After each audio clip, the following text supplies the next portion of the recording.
Good to see you. Alright there, Revenants, welcome back to Code Vein and the Road to 100, where today we are in the Ashen Cavern, and we are going to be playing a hybrid of ice and bayonets, because everything in the Ashen Cavern is very weak to ice, and so we will be going through some very difficult enemies, but we will be constantly switching back and forth between bayonet shots, actual bayonet strikes, the bloody snow for ice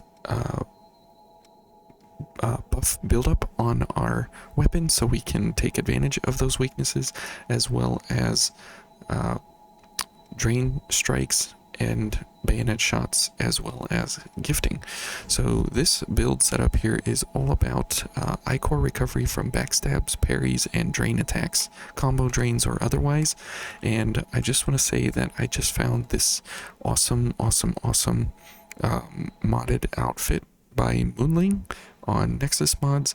It is absolutely fantastic. Very cool outfit. Definitely goes very well with the Blazing Claw, and if you use the charge attack, it's very cool looking. So definitely going to be playing around with this here for a bit, but if you are looking for a very cool outfit to play with, this one is top tier. It took everything from Emily's successor shape and form, and it turned it into a Revenant wearable outfit. So very cool, very enjoyable. So really enjoying this. So the reason we're bringing regular Mia along here for this area is because regular Mia has she has Guard of Honor, which is a very rare gift for her to use because an enemy needs to have an Ice Pierce weakness, and the Gilded Hunter has exactly that.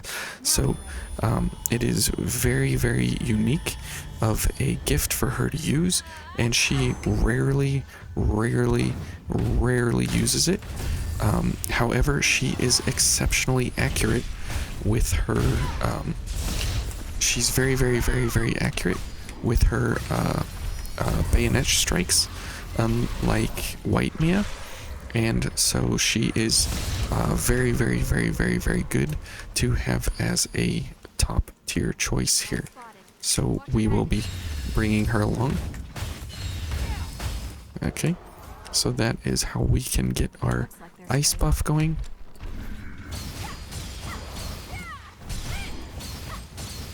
So you can see there, we do have indeed very strong power in our bayonet strikes. And you can see there as well, we really can go for some big time damage if we need to, which is very awesome. Now the other reason we are bringing regular Mia along here is the fact that is that she does bring us the ability here of having blood-sucking blades along for the ride here, and so she is able to help us recover a whole lot of Ichor here along the way, and that is a great asset for us to use along the way here. Whoops. And she is very accurate in everything she does. Now the reason we are going for normal mobility here instead of anything quicker is because of the fact that the Gilded Hunter is very not agreeable to quick mobility for all of the super benefits that quick mobility brings. He is very disagreeable to that, and so you want to be normal mobility when you go for the Gilded Hunter. And so this is a way to ensure that we are able to always have something coming from countermeasure, and we can always, always, always have that active and running all the time. So very, very important to have that going. And here, there really is no reason to do anything here. Just kill these things as fast as you can. Okay, somehow that was a delayed hit, but okay, we'll take it.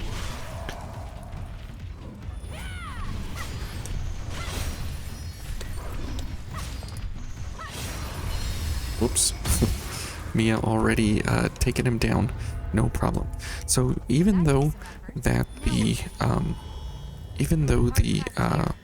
bayonet shot from the bloody snow is a 5% increase to our ice damage,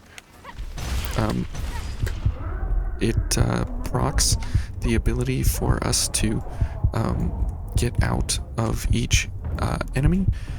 We can get out a huge amount of damage because most enemies in here are in the 10 to 20% defense physical vulnerability to ice. So just proccing that 5% gets us a huge, incredible motivational benefit along the way, which is great. So keep that in mind, that it's not necessarily that the 5% is all that much to write home about. It's the fact that you get a huge, huge benefit from everything else around you. And these guys, we can just go ahead and shoot them and knock them down for added crowd control here. And now we need to figure out what everybody's doing. Okay, and we can go ahead and shoot that guy.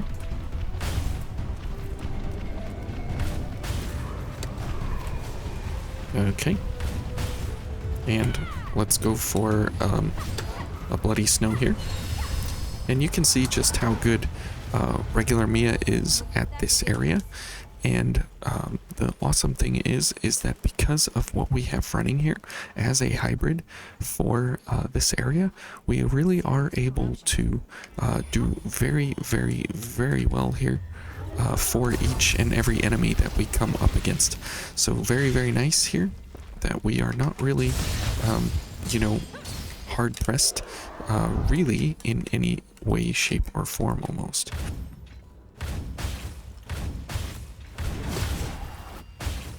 Okay. And you can see that we do have enough bayonet ability at distance here to go ahead and take care of any enemy that we want to at any point in time. And because a backstab yields us about 20-ish ichor every single time, it is way worth it to go for backstabs or drains or otherwise if you can. And right now it's worth it to just go for the bayonet shots, and we'll go for some drains here, and we'll go for a charge so we can get back a huge amount of ichor here if we can. Okay, and the Brodea is a dex scaling weapon, and so we are doing very, very well here with what we have going. Okay.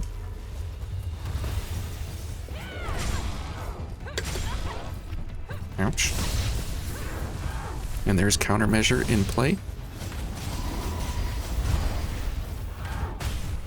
Oops. And there's countermeasure again, helping us out. Very, very, very nice to be helping us out all the time here. Okay. Whoops. That guy got in the way there.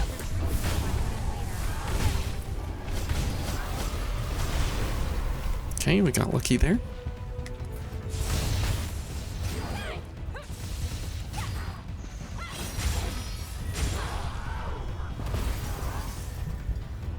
Okay.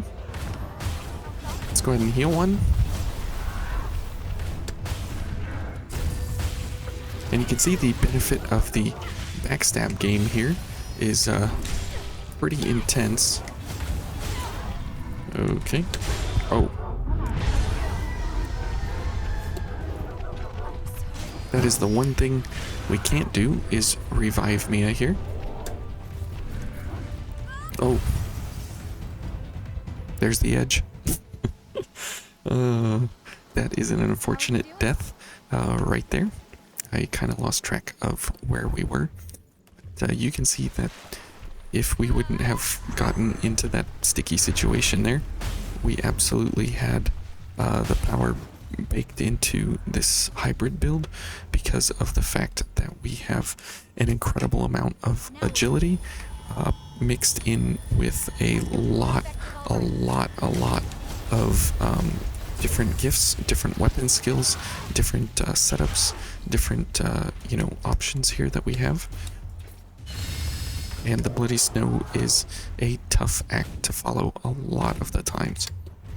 So, oh, that was a little glitchy there. This is a very awesome kind of a build here to be able to, engage any and all of these enemies kind of whenever and wherever you want. 4 and 5, and you see that Mia is pinpoint dead accurate with how she goes about engaging these enemies with her bayonet. White Mia cannot hit the broadside of a barn, and so it is very good to bring regular Mia along for this. Now, you have not seen her use Guard of Honor yet, and that is because of the fact that she does not use Guard of Honor until the Gilded Hunter, and so you will see that during the Gilded Hunter fight, and you won't see it at any other point in her experience here. So keep that in mind. It's a little bit weird, but that's just how it goes with regular Mia. But having blood-sucking blades is going to be very helpful.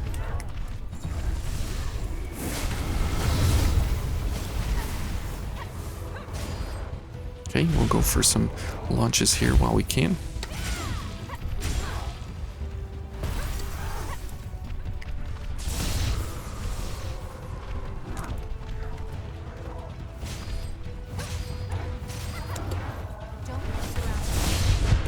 Oops.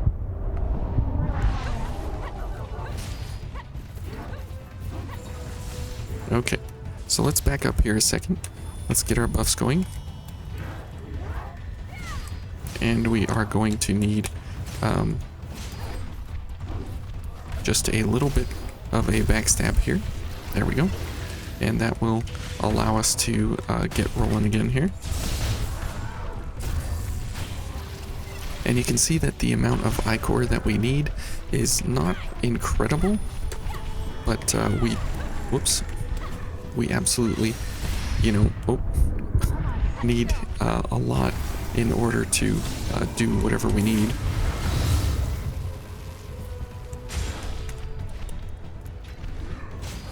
Okay, there's a good launch.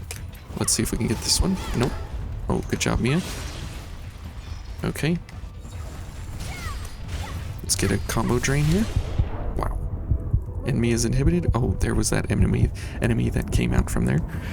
So you see that it's really important that we constantly be comboing from each of our attacks into a gift because of stamina reasons as well as power and damage reasons. So very important here to keep on our toes. But this invasion is pretty tough a lot of the times, but we do need to be going for slash ice instead of ice, pierce, and crush. But what we have here is good enough to do what we need to do. Okay, and you can see that regular Mia here is pretty deadly for each and every of these enemies that she goes up against, and she has all the necessary toolkits that she's going to need in order to be successful here. Oh, come on.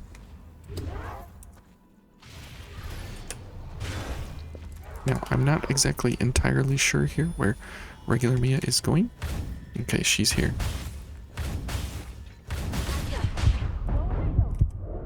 Yes, I I shall heal, and when we get done with this invasion, we will be into the Gilded Hunter, and that is a treat all in and of itself in order to, you know, take on each of these enemies. Okay, so let's get as many drains here as we can. Okay.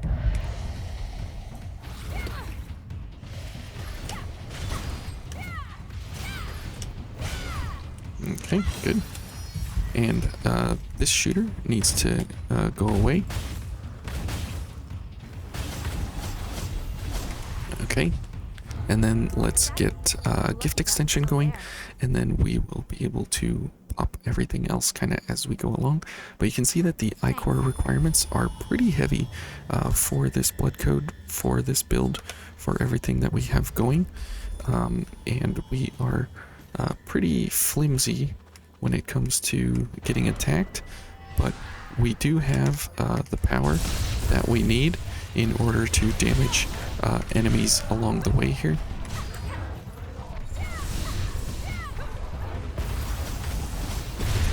Whoa. Both of them struck me at once there. That was pretty intense. Let's go ahead and heal.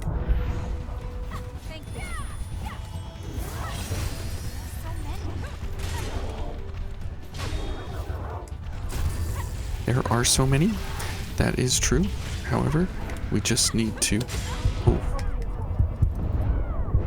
Ouch. Okay. We are not killing with extreme prejudice here, which is unfortunate. Wow. Okay. Couldn't get our gift off.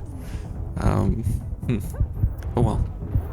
So yeah, this invasion is pretty tough, but with this setup here, it's pretty fun, and it definitely does throw a little bit of a challenge in, and you know, a little bit of challenge is always good and healthy here in Vayne, and I gotta say that the skin looks fantastic.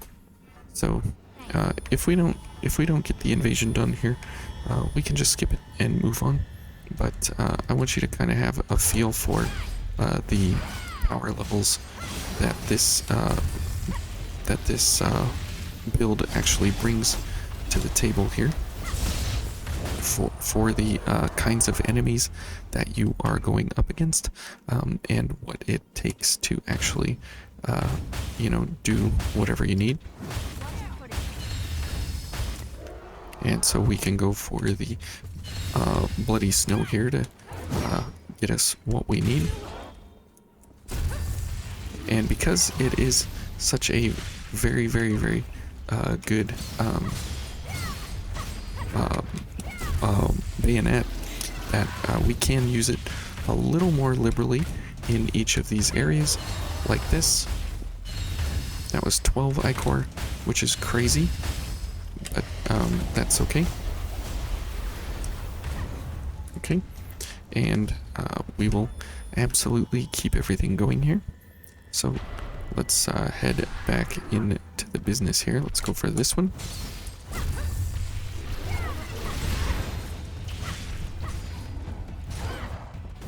Oops. Okay, good. Now the iframes here are exceptional to use, and so that is why the backstabs are critical. However, they are also critical. Oops. They are also critical for the fact that most of the time you are doing, you know, other things that should be, you know, not. Oops. That should have been a parry, but oh well. There's the backstab. Okay, we need countermeasure going here.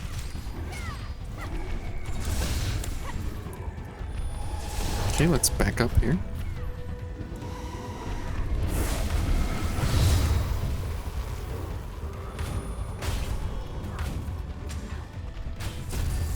Okay, let's give me a little bit of a reprieve there.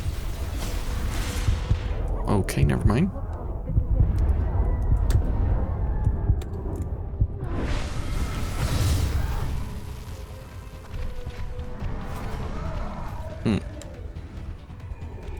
Okay, that was definitely an interesting exchange there.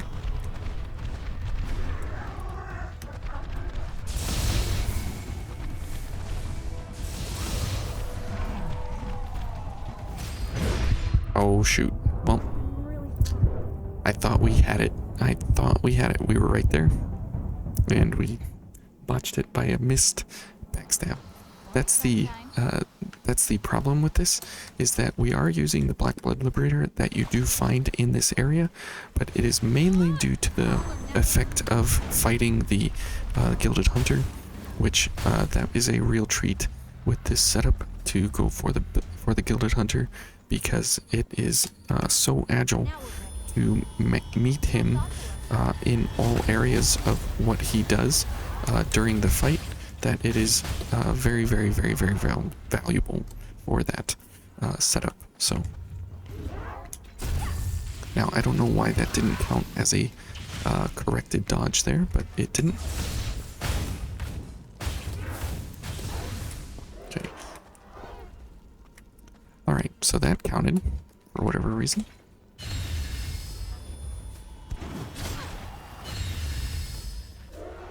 Excellent. Okay, so let's get through this invasion here. How is that not a good parry? Something's afoot there. Okay, good.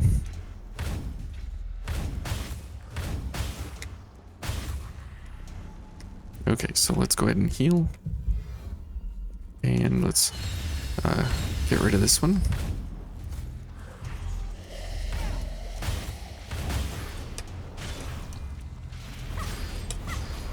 Oh, Mia, you stole my drain. Okay, and here we go. Let's go ahead and take out some bros here.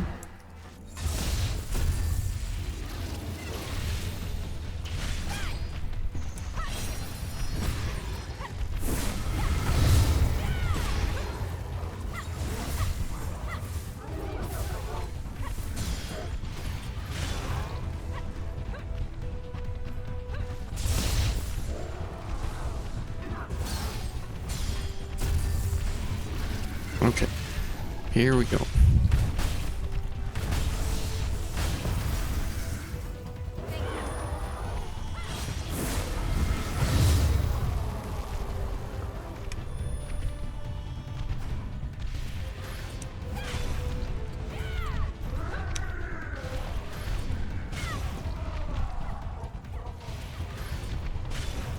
Okay, there we go. Those were some good kills there. That we kind of went around everybody.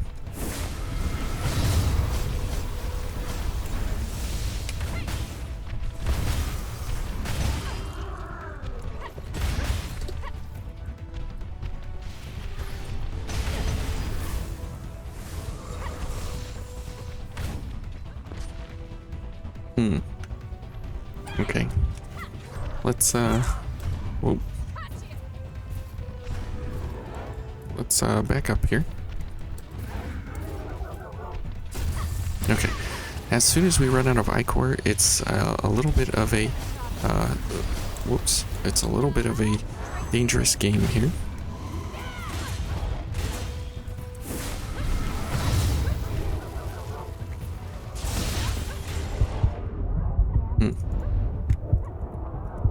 Okay, let's heal.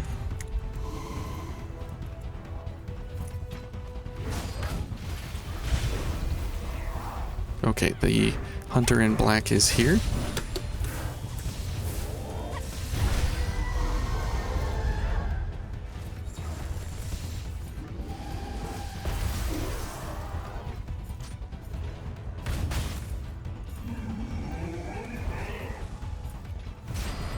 Okay, there we go.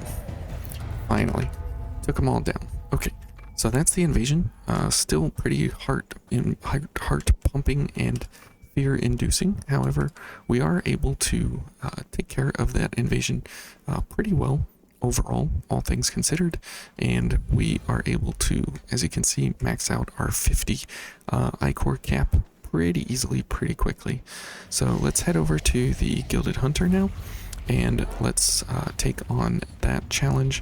And it is quite a fun, heart-thumping fight, just because of what this build offers with with regular Mia here, and having what we have in our build and everything. So it's very, very enjoyable, and you can practice this fight sort of in the depths. However, it is not exactly the same because of the fact that the depths has less health than this guy.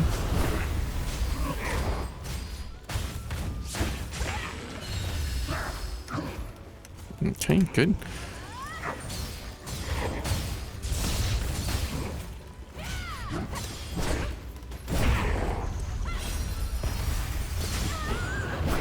Okay.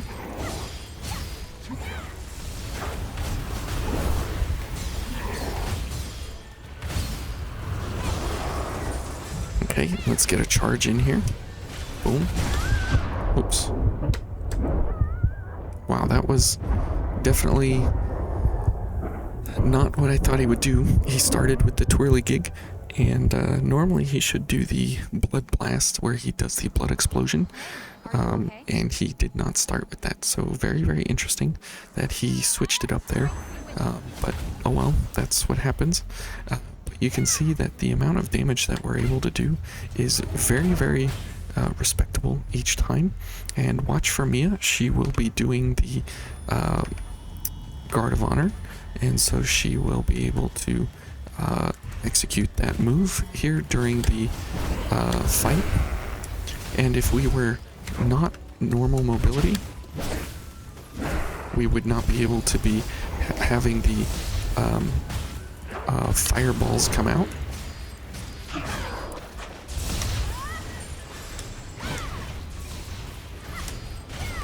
Okay, good.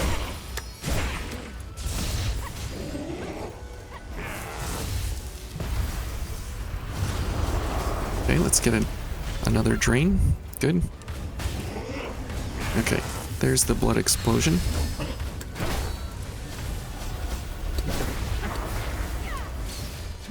And you can see the explosions there. And you just heard Guard of Honor come out.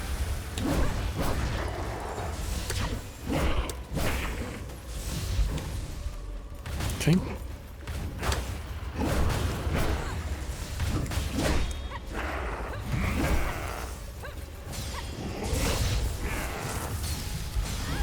Okay. And you can see that the this build and the bayonet setup here is very, very, very, very strong.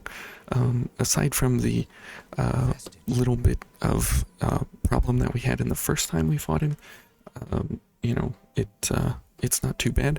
But because Mia is doing Ice Pierce alongside of what we are doing with all of our ice, as well as having Icarus Ice and Radiant Barrel and Baba Yaga's Gaze, on top of how we are able to recover Ichor from our Blood Veil, very, very, very powerful, very, very, very strong. So you see how that kind of was a pretty long fight overall. Like, we were able to take most of his health in phase 2 because that's when he becomes weakest. But when you come here to the Arachnid Grotto, he has about half of the health, roughly. It's not exactly, it's like 52,000, and he has 96,000 HP in the story mode there. So this is not a true comparison with what that fight was.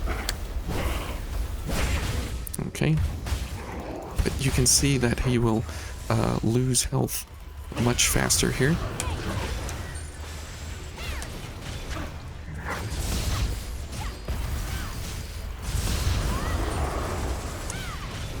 Okay.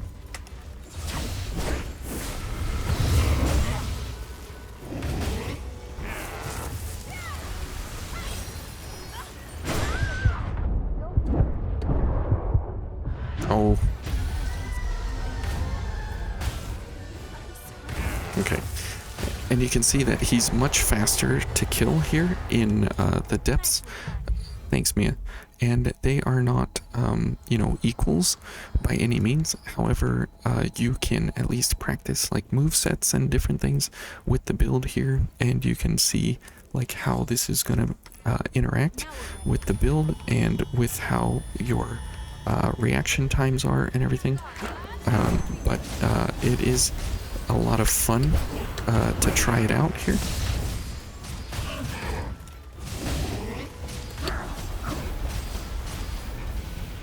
Okay.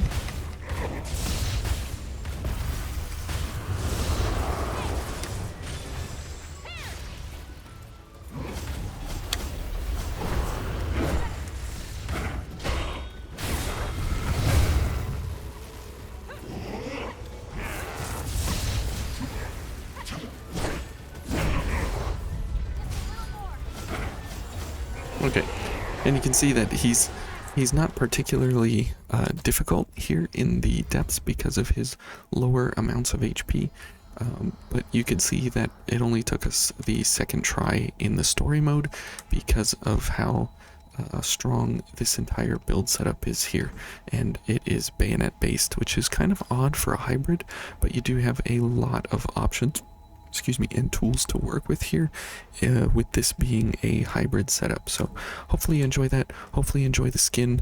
Moonling, well done. Very, very, very, very excellent job on the skin here. Very cool. Very, very, very cool. And I hope you enjoy the Artemis build, hybrid Artemis build for the Arachnid Grotto, as well as the Ashen Cavern, so, and the Gilded Hunter specifically. So thank you guys for watching, and we'll see you tomorrow. Take care. Bye.